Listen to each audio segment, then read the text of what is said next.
Anything you put your mind to, you accomplish. And you never back down cause you deserve it. The light shines in you cause you're the realest. And you walk by faith, you're optimistic. You inspire me, girl, you inspire me. You're so inspirational. Inspirational. Welcome back to You Inspirational. I am so excited to have Miss April Bodie with me. Am I pronouncing Bodie right? Is it Bodie or okay? Yes, Bodie, Bodie. Okay. So I was excited to hear like you just finished getting your last child through high school. So what does that feel like? Freedom, freedom. I can do nothing. It feels good. After I have five, so this is the Okay. fifth cycle, and I feel more educated to help her in her next phase. She's 18. So when the others, started from the top down, when the first one graduated, it's like you're going to college, when you figure out what you're going to do. I realized after all of them that the ages of 18 to 23 are so uncertain and hard on kids that I haven't put any pressure on her. It's like she graduated now. We have her enrolled in her fall classes, but it's no urgency for her to move or do anything. She's keeping her local, letting her figure some things out because, I mean, at 18, you're still just an 18-year-old child. And Yeah. that's a common misconception, I think, in the Black community. Some women say, like, I've heard parents say, I've done my job. I got them through high Yeah. school. I did what I had to do.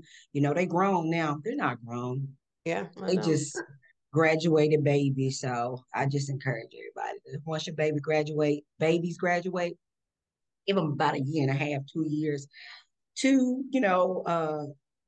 stump their toe on a couple dreams because a lot of things that I thought I was going to do when I graduated, well, I didn't graduate, I dropped out when I was that Okay. age,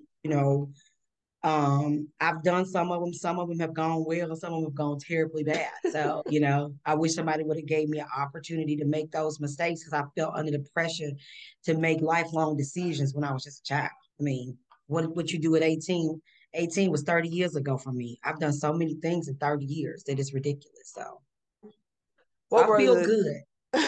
really?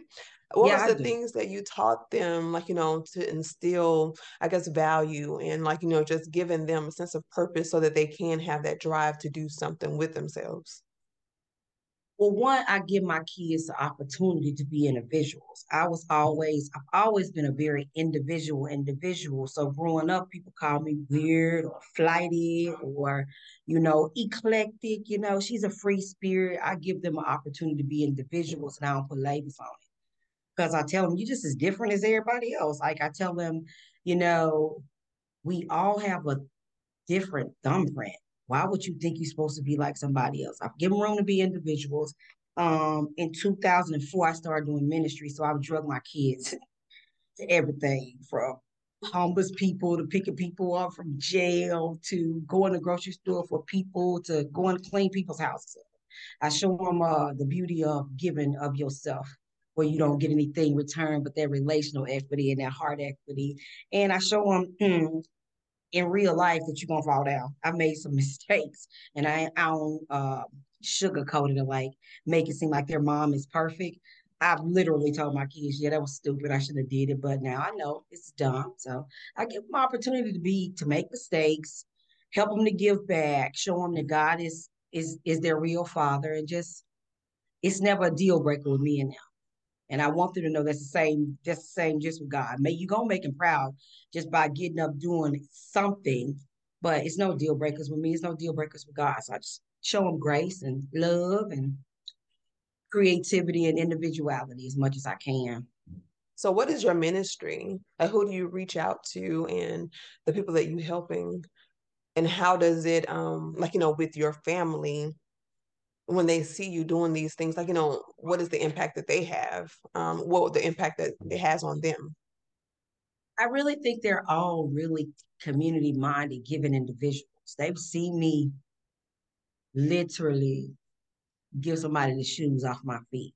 They see that this I think that what I show them is that people are so much more important than things. No one will ever be more important than people. The type of people I've always been called to minister to. My first group of people was just sixth grade boys. It's always been a lot of quote unquote bad little boys around because they said the bad little boys to me, it's no such thing as a bad kid. It's bad Yeah. parents. But they've always seen me around the world's rejected. Mm-hmm. And so that makes them always to go. I see them being able to reach people that are on the borders that other people don't see. They see the unseen, the marginalized, you know. It's always been me advocating for people who I don't think is seen and heard with Save Our Sons, with Little Black Boys, with any ministry I do with church, with the homeless ministry, because Jesus was a homeless dude. Yeah. Nobody, it's like they forget Jesus didn't have a home, you know, with single moms, with people who I feel like don't have a voice. I don't mind speaking up. And, you know, I don't have much, but I will give what I have. And God has always seen fit to multiply it in ways that I can't even explain to you how good God has been with this little bit that this world think that I have, man, I live a very extravagant life. I really Mm-hmm. do because of God. Amen. Yeah. How did your ministry start? Back in 2004, I started going to this church, Huntsville Inner City Church of Christ, and there was a lady there. Her name's Cynthia Leslie, and a fellow by the name of Art Leslie, her husband. He recognized that little boys listen to me more than anybody else. And he said, I need you to come and I need you to spend some time with them. So I started spending time with them. And then they gave me the sixth grade boy class. Well, 2 years, well, 1 year later, the teacher who had left came back and said, hey, but what you doing? I said, I'm still doing the same thing with the boys. He was like, wait a minute, what? You still with the boys? I'm like, yeah, why you say that? He was like, they didn't tell you? I'm like, what? She said they ran off the last three teachers. I was like, oh, they don't give me no problem. I literally couldn't figure out like what's going on. So when I figured out that, like this guy, when he saw like that, he was like, April, that might be your thing. I'm like, yeah, it might be, but I'm in the fashion. So I'm just stopping by here. Yeah. I'm on my way somewhere else. But God saw fit. It's been 19 years. I still am surrounded by a whole bunch of spicy little boys, and they tickle me. Like they teach me how to gritty and all kind of dances. They help me teach me slang words. They keep me humble. They come in looking any kind of way. They be like, Miss April, you sick? I'm like, no, I ain't got on no makeup. Get out my face. Go sit down. So yeah, I don't think it's me that's been ministering to them. They've been Hmm. ministering to me and giving me a Yeah. reason to um keep going, help myself to when stuff don't work out, I can look at them and say, well, that did. So, Yeah. this might not work out, but that definitely does. So it's taught me to trust God's process for me because many are the plans of man, and April has a lot of plans, but God tethers me to ministry Mhm. through sixth to eighth grade boys, and I just have stuck with it. That's good. How do you help other people? Like, say if you're trying to understand what your purpose is or the ministry that the avenue you're supposed to go down for ministry, like, how do you help people understand what they're supposed to do or, like, encourage them to focus on, like, what God is saying, and how do you teach them to hear, the Lord's voice concerning their gift or their ministry? I, I would suggest that they figure out what they love to do, figure out like what are three things that you do that when you do them, you lose all sense of time. Mm. Like you do it, you could be doing it for 10 hours. It's like, what time? Oh my goodness, it's time for me to go. Figure out the things that you lose all sense of time with. Figure out the things that you can be absolutely exhausted from doing, yet exhilarated. Like have Mm. all the energy in the world. Figure out the things that break your heart. Like break your heart that like to me, like it breaks my heart to think that nobody sees or hears or feels a person, or if a person is not represented. That breaks my heart. Figure out what breaks your heart and then just do it. Mm. Do it. And don't be afraid to do multiple things in ministry because maybe the first thing you do is not your thing, keep going. Maybe Yeah. the second thing you do and it's not your thing, keep going. It's not like God is keeping score. If man is keeping score, that's their scorecard. It got nothing to do with you. Keep Yeah. going, keep doing what you feel like God wants you to do, but then realize, like, because I didn't realize it for many years that there's a different thing between God giving gifts and talents. Yeah. Like, I have a talent for fashion, I have a talent for cooking, I have a talent for decorating, a talent for growing things, a talent for um, minor singing. I can dance. I have a lot of talents, but my gifts are encouragement, hospitality, and just advocacy. Like, those are my God given gifts. I'm gonna go encourage you. It's people that can be walking down the street. I feel like you better get it. Just because I'm gonna encourage you in hospitality, I promise you, and I can brag on this. There is no one that could ever come to my house and be treated any better than you treated at any restaurant. There is Mm, no way. The food that you eat, you're not gonna taste those flavors nowhere. The feeling that you get inside of your spirit, you're not gonna get those spirits anywhere. And how you're gonna feel like you can just let it down. Like, I can let my hair down. I'm over here with April. She ain't gonna yeah. judge me. I can take my shoes off. I'm a hospitable person. Like, Yeah. and God, I can't even God. That's God given. And I didn't know encouragement and hospitality were my gifts for many years, Yeah. for many, many years, because people, like, in schools and in places, they don't take like tests that tell you that. You know what I'm saying? You have to find it in the by and by. And just because of ministry, I found those things out and I express myself through them daily. And Yeah. it is a Since you summer brought camp up, going on in my building. If you can hear oh, it's kids, okay. okay, okay, okay, okay, okay. It's okay. Because I mean, you might hear my daughter making a whole bunch of noise too. She's always doing something. So yeah. But since you brought up food, now let's talk about that because I mean, your food will make you sin. Like, you're not supposed to be gluttonous. And so how did you go to a culinary art school or was you in mama's kitchen?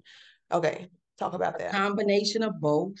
Both. Okay, so my grandma had two grandmas. My grandma on my daddy's side had a garden and she had 8 boys Okay. and livestock. So you got to see the side of growing food. Somebody who peeled tomatoes to make tomato sandwiches, just watching her joy for getting in the kitchen. And it was hot. Well, no air conditioning in my grandma's kitchen. And just the joy that she had by being in there cooking for her boys and the joy that I saw them come through the doors. But, oh, what you cooking? Like, I felt like that every time I was in her house. I felt that that was love. I felt food is love to me. And Yeah. then on my other side, my grandma, God rest her soul, she just passed away while I was in Honduras, 93 years old. Growing up, she was the head cook of Huntsville's only Mexican restaurant, El Mexicano. How did a Black woman become the head cook of a Mexican restaurant back then? I don't know. But she taught me the flavors of different ethnic cultures, enchiladas, chilorelinos, stuffed peppers. And then moving forward, when I was 12, well, in the second grade, I met my best friend. Her name is Trina Anderson. They're from Louisiana. So Hmm. they taught me a different level of flavors of food. And I would just watch her daddy in the kitchen, who was a retired mess hall cook. And Wow. he just made magic in the kitchen. And then when I was 12, 13, I went to Louisiana. And I just knew, like, I'm eating the rest of my life. I'm eating food. I'm doing the food thing. It's what I want to do. I want to eat. I want to taste things. I want to Yeah. make food taste like this. But I did go to culinary art school for culinary arts and hospitality management. And while I was there, I won hospitality award. I did win, like, at a Taste of Huntsville, the best side dish with me and my crew. But I won mostly hospitality awards. But it still was foreign to me that that was my gift. So I think that my love for food started, with blood, but the tenacity to run after it, it Yeah. was just life. Because I just know that, every place that I travel to eat, Okay. I travel to eat. And when I want to get to know somebody, I cook for them. And I Yeah. feel like that's the reason why there has been a plummet in the Black community. It's because we don't sit down at the Sunday table and talk. There are gems dropped on those tables. It's where aunties and nieces exchange thoughts. It's where cousins talked about what they were going to through. It's where families got together to talk about what was weighing them and what was toting them. You know what I'm saying? We don't have that common ground anymore in the Black community because we ain't getting together on Sundays. On Sundays, you saw everybody. Think about it. You saw your cousins, your nieces, your uncles. You saw everybody. And anything that was weighing on you throughout the week, you were able to lay it down on that table. Yeah. It's not just about food, is what I tell people. It's about what happens at the table. That's why Chinese people interview you through eating and Japanese people through eating because they can see who you are. If you sit down at my table and the first thing you do is grab salt, you don't respect me. And you don't think my food is good. And not only that, you are impulsive, you're just super impulsive and you don't, why are you putting salt on it? Tell any kid that eat with me, if you ask for ranch, I can either give you a plate of ranch or I can give you a plate of food. I ain't give you both. Yeah. Hmm. It's on you. You pick. Well, I don't cook good like you, but I'm the same way. I don't like that when people add stuff, especially when you put all your heart and soul into the meal. Now, I have had your food, so I'm just like, I know that you don't need anything added to it. Like, Because I'm tasting it the whole way. When I make yeah, meatballs, I fry a little piece of the meat to make sure the meatball okay before I even put it in the oven. It's about a love. I think still food, my love for food still go back to my love for people. It's hmm, all love for me. It's all love. Like anything that eradicates hate, I'm doing it yeah, because I can do anything but hate you. You yeah, know, I'll give you some distance. yeah, I'll never hate nobody because I'm not gonna carry that weight ever for my. I'm never gonna put that on myself. No, yeah. So, have you ever thought about owning a restaurant at one time in your life? I wanted to own a food truck and I had all these plans and it failed. And like when you have Langston Hughes says, hope deferred makes the heart sad. Mm, It made my heart sad to see the delay of that dream because I mm-hmm. don't think it was denial. I just think it was delay. But the series of events that have happened since then, I see why. You know what I'm saying? I see why God did that. I would have been when you have restaurants and food trucks and things like that, they require a lot of your time and your energy and your prayers and your they require the restaurant work requires everything Yeah. because I've worked in restaurants and no matter when you get your culinary arts degree, you have to do apprenticeships.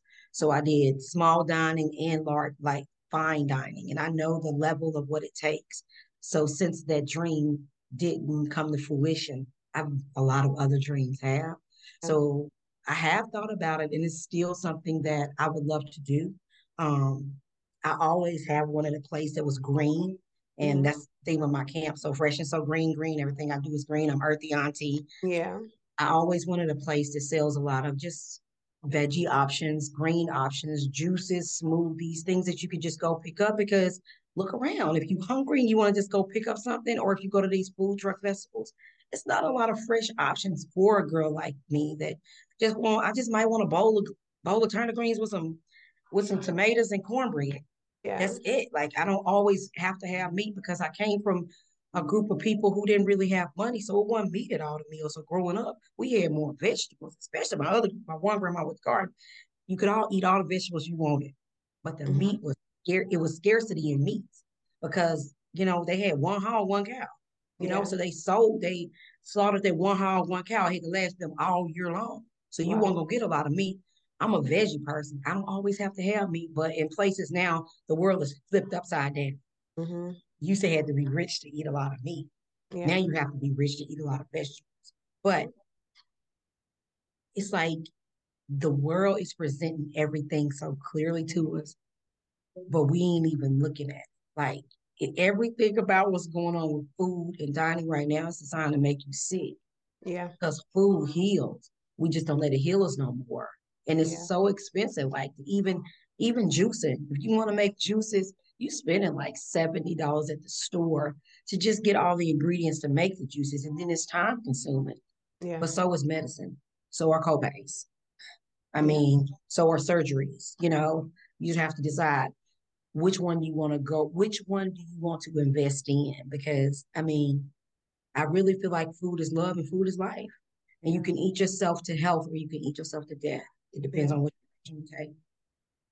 So being so multifaceted and like just all around just good at everything, like how do you, I guess, balance marriage and like, like being able to do so many different things and then like, having a husband.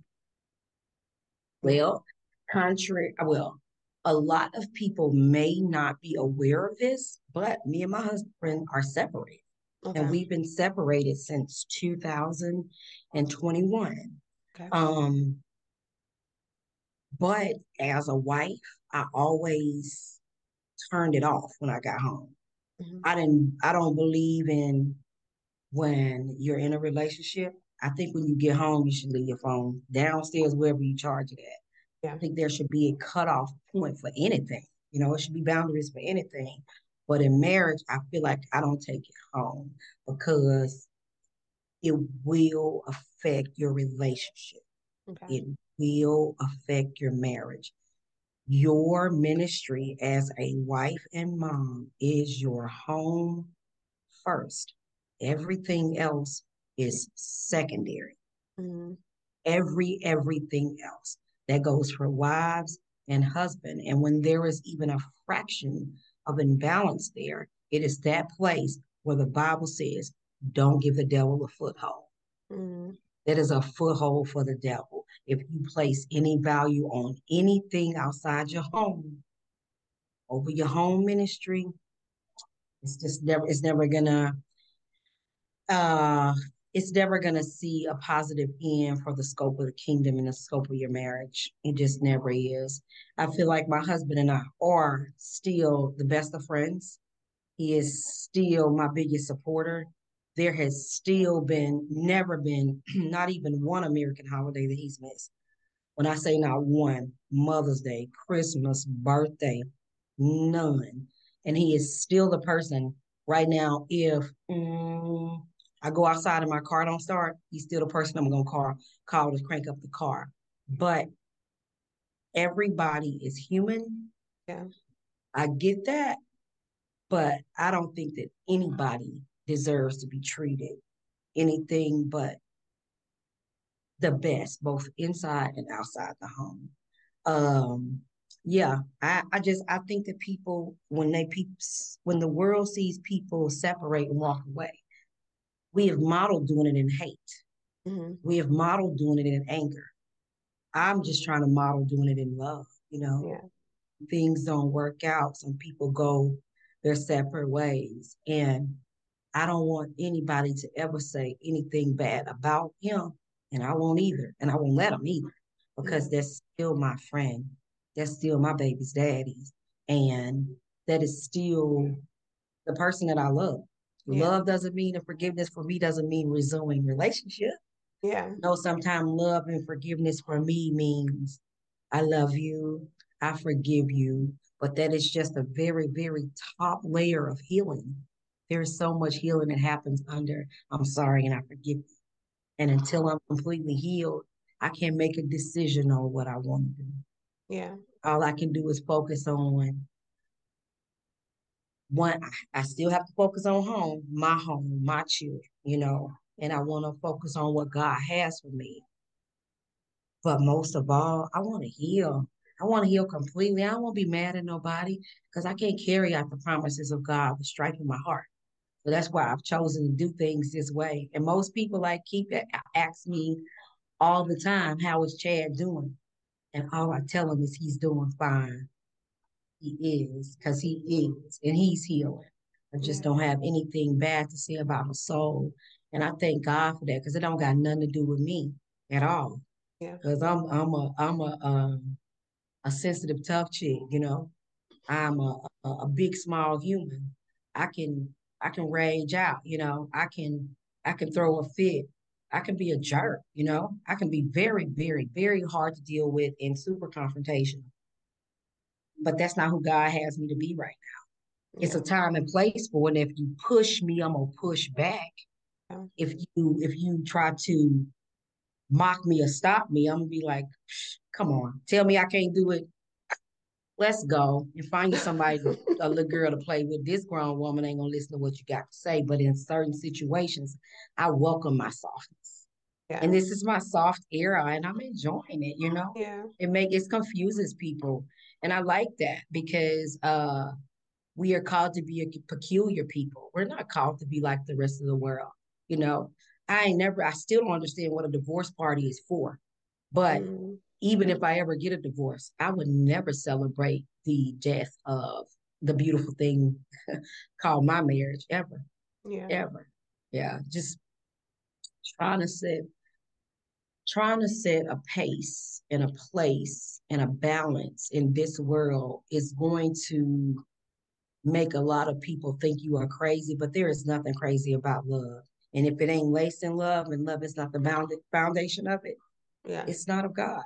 And Yeah. yeah, so I How long wish were I y'all probably married? Oh, I'm sorry. Go ahead. 18 years. 10 years. Wow. And Mm-hmm. so, you know how some people look at marriage. So, like, as a Christian woman, for other people, they may feel like, okay, well, why separate? Like, what would you, I guess, say to someone who might be going through the same type of issues or having problems and rather divorce than just separate and work it out or heal? Um, Bible says, act justly, walk humbly, and love mercy. I say, put everything under that scripture, one. And two, you can either respond to problems or you can react to them. Mm, Divorce is reactive, separation is responsive. Nothing is a beyond reconciliation. My friend Toya always says that. And I think that you should, if you just drastically leave, I'm not saying nobody should stay in a relationship that don't serve them. I'm not saying nobody should stay in abuse. I'm not saying anybody should stay in adultery. Let me put that disclaimer out there. Only you know what your situation looks like. But I do say the separation gives both parties an opportunity to think and to be still and to hear God, mm, because that's what we're called to do, be still and know that I'm God. It gives you an opportunity to regulate your emotions, because us that are emotionally intelligent know that I can tell you that I never felt anger for my husband because of the emotional intelligence work that I've done. I only felt disappointment.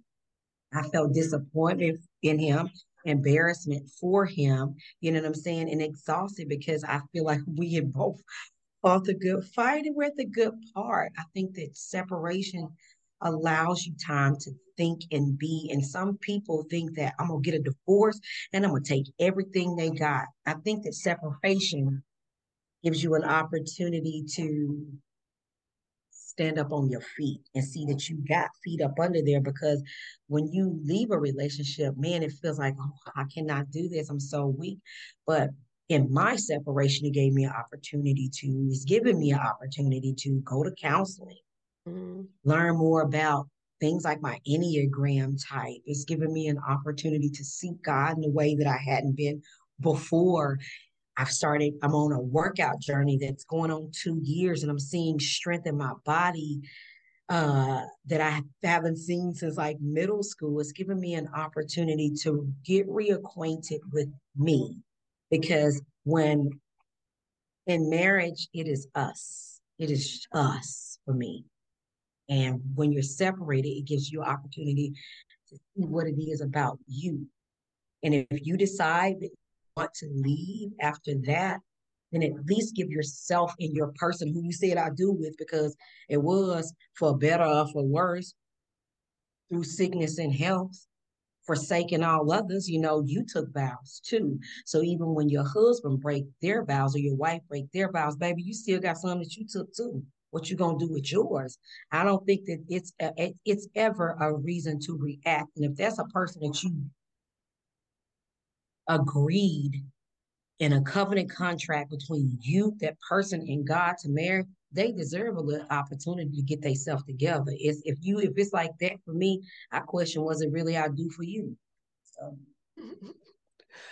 just me So, though. yeah, I mean, that's good. I like it. So, according to marriage, like, how do you help your children understand, I guess, before they, like, while they're dating or before they get married, like, what kind of advice do you give them?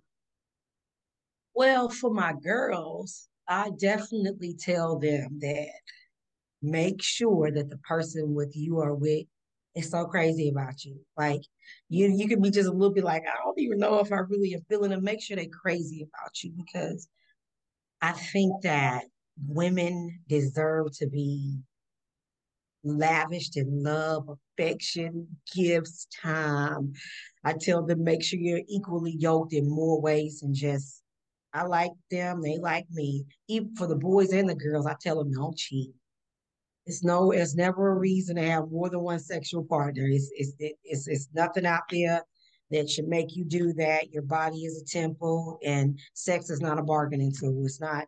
Even if you marry, you can't say we beefing, so I ain't giving you none. It's not a bargaining tool, you guys. Matter of fact, if you want to talk to your husband about anything, probably should go and have sex with him, and then in a couple hours, y'all can have any conversation y'all want to have. Period. Don't mess around and cook too. You Yeah. good. But just I tell them get respect yourself and never compromise with other people. Make them respect you. Respect is not mandatory. You ain't got to respect me, but you ain't gonna be around me if you don't. Yeah. It is what it is. And I tell them that there is real life fairy tales out there. Have you a fairy tale? It's okay. I mean, the world makes it seem like you got a Netflix and chill Netflix, and hell no. No, don't let nobody come over your house and chill. Well, no, it's movie theaters out there. Yeah. Date, date, Yeah. dating helps you to see whether you are equally yoked. If you go out to eat, I go out to eat with a fella to this day, and we're at Italian restaurant, and you order chicken wings. We're not equally yoked. Our palates don't match. We don't match, baby, because I'm eating squid and column. I'm eating olive. Or if we go out to eat and I say, hey, can you pray for the meal? And you say, no, you pray. We're not equally yoked because I'm a woman. I need you to be a Yeah. man, baby. Man. I mean, like it's just certain things that you can learn over dating that you won't learn anywhere else. Like if you go out to eat with me, you mistreat my server, whether you're a male or female, man, you ain't really got much else to do because how you treat people who can't do nothing for you says everything about you. And if you mistreat my server, I'm going to sit there quietly and affirm that, sir, you're doing a great job. What's your name?